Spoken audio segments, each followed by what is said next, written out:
Assalomu alaykum, hurmatli obunachilarim. Sizlarga bugun bir qator mashinani obzor etib berib o'tamiz.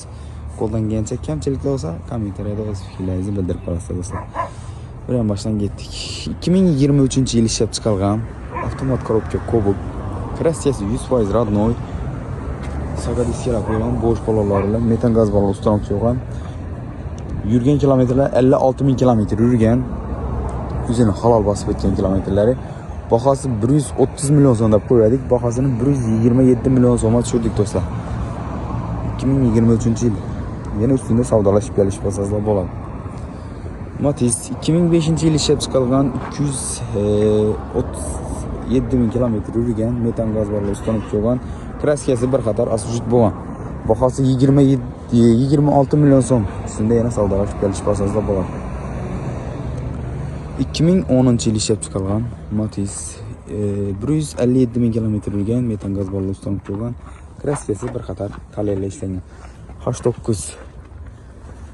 bahasi 33 milyon so'm. Ustida yana savdolashib kelish bosasizlar bo'ladi. 97-yil ishlab chiqarilgan benzin metan gaz balon ustanib qo'ygan, bo'sh balonlar qo'yilgan. Rasxoti yo'q, tayyor. Bahasi 24 milyon so'm bo'lsa.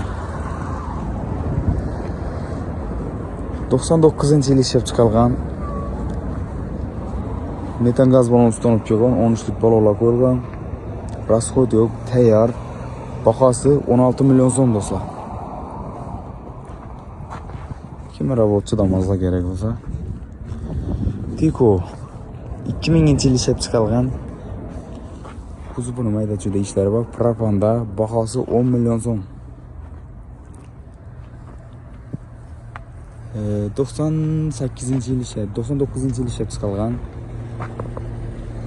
balonlar sostenasi yaxshi benzinda bahasi bahasi 9 milyon so'm do'stlar. Rasxot yo'q, tayyor. 97-yil ishlab chiqarilgan benzinde yük tuttu maşını rasxot yo'q. Bahası 7 milyon so'm.